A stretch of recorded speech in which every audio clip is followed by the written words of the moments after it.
শাৰীৰিক প্ৰতিবন্ধকতাকো নেওচি উচ্চতৰ মাধ্যমিক চূড়ান্ত বৰ্ষৰ পৰীক্ষাত উত্তীৰ্ণ হোৱা এগৰাকী ছাত্ৰ। চিপাঝাৰ বিধানসভা সমষ্টিৰ দেওমৰনৈ সমলাখাত অঞ্চলৰ কুকিল শইকীয়া নামৰ এই ছাত্ৰগৰাকীয়ে উচ্চতৰ মাধ্যমিক চূড়ান্ত বৰ্ষৰ পৰীক্ষাত সুখ্যাতিৰে উত্তীৰ্ণ হৈছে। কিন্তু সৰুৰে পৰা এক জটিল ৰোগত আক্ৰান্ত হৈ অহা কুকিল শইকীয়াই এতিয়া কলেজীয়া জীৱনৰ বাবে বিচাৰিছে সুহৃদয়বান লোকৰ সহায়। কিয়নো হস্তচালিত এই হুইলচেয়াৰখনৰ শিক্ষানুষ্ঠানলৈ যোৱাৰ ক্ষেত্ৰত বাধা হৈ পৰিছে ছাত্ৰগৰাকীৰ বাবে।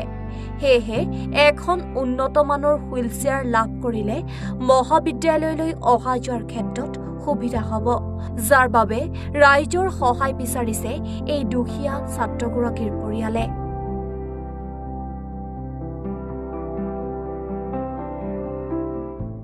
দেৰমনৈৰ এই ভোলাগড় গাঁও পঞ্চায়তৰ অন্তৰ্গত সমলাখাত গাঁৱৰ এই বিনোদ শইকীয়া আৰু গুণেশ্বৰী শইকীয়াৰ একমাত্ৰ পুত্ৰ কুকিল শইকীয়া। এটা জন্মৰ পিছৰ পৰা তেতিয়া আমি এনেকুৱা নাছিল, কিবা অলপ সামান্য বেমাৰ হোৱাত আমি গুৱাহাটী চিকিৎসা মহাবিদ্যালয়ত দেখাইছিলো। তেতিয়া ডক্তৰে তাৰমানে তেখেতক চোৱাৰ পিছত অপাৰেশ্যন কৰাৰ পিছত যি সম্পূৰ্ণ সুস্থ হৈ আহিব সেইটো আমাক আশ্বাস দিলে। তেতিয়া মাক বাপকে অপাৰেশ্যন নকৰো, আমাৰ এটাই ল'ৰা যেতিয়া আমাৰ মাজতে থাকিব বুলি, তেতিয়াৰ পৰা আনি এতিয়া ক্ৰমান্বয়ে অলপকৈ আহি কিনে ডাঙৰ হৈ গৈছে। এতিয়া বস্তুটো পৰীক্ষা হৈ যোৱাৰ পিছত মেট্ৰিক পৰীক্ষা ভালদৰে পাছ কৰিলে, তাৰপিছত এতিয়া হায়াৰ ছেকেণ্ডেৰী ভালদৰে পাছ কৰিছে। এতিয়া তেখেতে কলেজত অহা যোৱা, যিহেতু উচ্চ শিক্ষাৰ কাৰণে সি মন মেলিছে, ডিগ্ৰী কলেজত পঢ়িব লাগিলে এতিয়া অহা যোৱা অসুবিধা। এই ক্ষেত্ৰত আমাৰ অসম চৰকাৰ, বিভাগীয় কৰ্তৃপক্ষ আৰু স্বেচ্ছাসেৱী সংগঠনক আমি অনুৰোধ জনাইছো, ই যাতে এখন ইলেক্ট্ৰনিক যদি গাড়ীৰ ব্যৱস্থা কৰি দিয়ে তেতিয়া অহা যোৱাৰ কাৰণে ভাল হ'ব। যিহেতু যিখন গাড়ী আছে হাতেৰে চলাব লাগে, আৰু সেইখন গাড়ীও দুটা সংস্থাই মিলি দিছিল।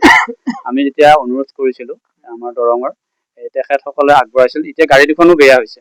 এই ক্ষেত্ৰত এতিয়া কুকিলে যেতিয়া ডিগ্ৰী কলেজত নামভৰ্তি কৰিব, অহা যোৱাৰ সমস্যা আৰু ই উঠিব নোৱাৰে, বেছি সময় থিয় হৈ থাকিলে বিষাই যায় ভৰি। এই ক্ষেত্ৰত সকলো অসমবাসী ৰাইজৰ সহায় সহযোগিতা কুকিললৈ আগবঢ়াবৰ কাৰণে আমি সংবাদ মাধ্যমৰ জৰিয়তে অনুৰোধ জনাইছো। হয়, মানে এতিয়া মেইনলি সেই এডুকেশ্যন পাৰপজৰ কাৰণে অকণমান সহায় সহযোগিতা লাগে। ধৰক এই চলা ফুৰা কৰাত প্ৰব্লেম হয় বহুতখিনি। তো এতিয়া কলেজত যাবৰ কাৰণে মেইনলি প্ৰব্লেম সেইটোৱে। ধৰক নিজে ধৰক যদি গাড়ী চলাব পাৰিলে হয় বা বাইক এখন চলাব পাৰিলে তেতিয়া কথা নাছিলে, কিন্তু এতিয়া মেইনলি তাক এখন ইলেক্ট্ৰনিক যিখন থাকে, মানে ধৰক সি যাতে অট'মেটিকেলি সি যাব পাৰে এটলিষ্ট, কাৰণ ইয়াৰ ভৰিৰ প্ৰব্লেম আছে, ভৰিৰে একো কৰিব নোৱাৰে, সি হাতেৰে যিখিনি পাৰে তো সেইখিনিত হেল্প হয় যাতে। তো তেতিয়া সি কলেজত ধুনীয়াকে যাব পাৰিব, ক্লাছ কৰিব পাৰিব। বা কলেজ পোৱাৰ পিছত তাৰ প্ৰব্লেম নাই, সি কলেজ ক্লাছ ৰুমত সোমাল, ধুনীয়াকে ক্লাছ কৰিলে, ওলাই আহিলে, গাড়ীখন ল'লে, আকৌ ঘৰলৈকে আহিব পাৰিব।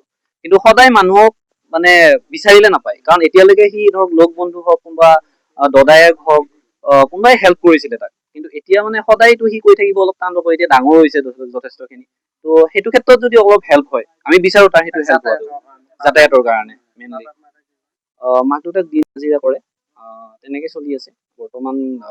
সি আৰু যিখিনি পাবলগীয়া আছে সেইখিনি ক্ষেত্ৰত মানে 100% সি পোৱা নাই। কিছু ক্ষেত্ৰত মানে বাধা আহিছে, তাৰমানে পোৱা নাই, বা পইচা পাতি পোৱা যিটো সুবিধা থাকে এইবিলাকৰ ক্ষেত্ৰত অলপ সি পিছ পৰি আছে। সেইটো ক্ষেত্ৰত একজেক্টলি ক'ত কি কৰিব লাগে ইহঁতেও নাজানে, আৰু আমি যিখিনি পাৰো সেইখিনি হেল্প কৰি আছো আৰু এতিয়ালৈকে। চিপাঝাৰৰ পৰা আসলামউদ্দিন আহমেদৰ ৰিপৰ্ট, এনি ভাৰত 24।